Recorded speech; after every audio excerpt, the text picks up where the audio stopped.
باپ کا انتقال حضور کے اس دنیا پہ قدم رکھنے سے پہلے ہی ہو گیا تھا۔ ابھی شکم مادر میں تھے کہ حضرت عبداللہ کا انتقال ہو جاتا ہے۔ در یتیم پیدا ہوئے، 6 سال کی عمر میں ابوا کے مقام پر ریت کے ٹیلے آئے تو وہاں سیدہ آمنہ کی طبیعت خراب ہو گئی، اور پھر لمحے بھی زندگی کے آخری ہیں۔ سیدہ آمنہ نے محسوس کر لیا کہ یہ میری آخری سانس ہے۔ سیدہ پاک نے حضور کے سر پہ ہاتھ رکھا اور روتے ہوئے کہا کہ بیٹا، ہر نئی چیز نے پرانا ہو جانا ہے، ہر باقی نے فنا ہو جانا ہے۔ میں بھی جا رہی ہوں، وَذِكْرَ بَاق وَوَلَدْتُ طُهْرًا، لیکن میرا ذکر نہیں مٹے گا، اس لیے کہ تیرے جیسا ستھرا بیٹا چھوڑ کے جا رہے ہیں۔ یہ آخری لفظ تھے سیدہ پاک کے کہ سیدہ آمنہ سلام اللہ علیہا کا انتقال ہو گیا۔ خیر، حضور ماں سے لپٹ گئے۔ امی آپ آگے بولتی نہیں ہیں، لیکن خاموش ہو گیا تھا چمن بولتا۔ حضور نے وہیں پھر اپنی ماں کی تدفین کی۔ تدفین کے بعد ام ایمن کے ساتھ سواری پر بیٹھ جاتے ہیں اور چمٹ جاتے ہیں ام ایمن کے ساتھ، اور وہ جا کے حضرت عبد المطلب کے سپرد کر دیتی ہیں۔ تو حضرت عبد المطلب حضور کو آغوش میں لے کے بڑا روئے، اور ام ایمن سے کہا کہ میرے اس بیٹے کا تم نے خاص خیال رکھنا ہے۔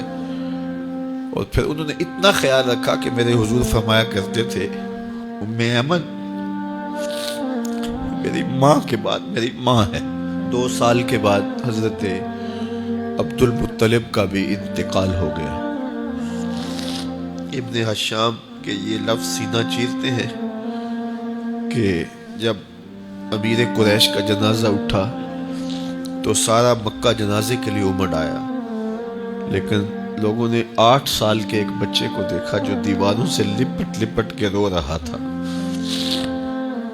آج یہ سہارا بچھن گیا تھا۔ پھر چچا کی کفالت میں آئے۔ پھر ایک وقت آیا کہ وہ بھی اس دنیا کو چھوڑ گئے، اور اسی سال حضور کی اہلیہ کا انتقال بھی ہوا، اور اس سال کا نام عام الحزن، دکھوں کا سال رکھا۔ اہل مکہ نے جو سلوک کیا وہ کسی سے بھی مخفی نہیں ہے۔ پتھر مارے، گڑھے کھودے، کانٹے بچھائے، اجریاں ڈالی، اپنے گھروں کے کوڑے لا کے حضور کے گھر کے سامنے رکھ دیے۔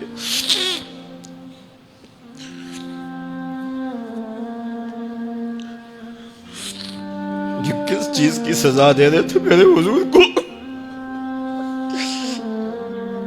میرے حضور علیہ السلام نے پھر طائف کا سفر کیا کہ شاید وہ لوگ میری بات کو سن لیں، لیکن انہوں نے جو دردناک سلوک کیا وہ بھی تاریخ کا ایک انتہائی دردناک باب ہے۔ انہوں نے اوباشوں کے ہاتھوں میں پتھر دیے، اور جس راستے میں میرے حضور نے گزرنا تھا ان کو اس راستے پہ کھڑا کر دیا اور کہا ان پہ سگ زنی کرو، اور وہ آقا کریم پہ پتھر مارتے، حضور کے پاؤں پہ پتھر مارتے۔ آقا کریم علیہ السلام پاؤں اٹھاتے تو وہ دوسرے پاؤں پہ مارتے۔ پھر حضور شدت درد سے بیٹھ جاتے تو ان کے 2 گھنڈے دائیں بائیں سے آگے بڑھتے اور حضور کو کندھوں سے پکڑ کے اٹھاتے، پھر سنگ باری کرتے۔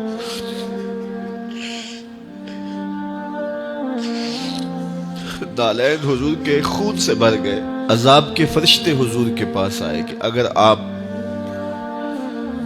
بد دعا بول دیں تو ابھی ہم ان پہاڑوں کو جوڑ دیتے ہیں، اور یہ طائف کے لوگ پس جائیں گے ان پہاڑوں کے درمیان، آسمان سے پتھر اتریں گے، ان کے سر کچل دیے جائیں جنہوں نے آپ کو دکھ دیے۔ اب صحابہ جو ساتھ تھے انہیں بھی شدید آرزو تھی کہ حضور ان کے لیے بد دعا کریں، انہوں نے بڑا دکھ دیا، تو پھر حضور کے ہاتھ اٹھ گئے۔ صحابہ کا خیال یہ تھا کہ ابھی حضور کی زبان کھلے گی اور بد دعا کے لفظ نکلیں گے اور یہ پیس دیے جائیں گے، لیکن جب وہ لب کھلے، وہ پتلی پتلی گلے قدس کی پتیاں، وہ لب ہائے دور جب کھلے تو لفظ کیا تھے؟ اے اللہ میری قوم کو ہدایت دے دے، یہ مجھے جانتی نہیں، اور کہا کہ مجھے ان کی نسلوں سے ایمان کی توقع ہے۔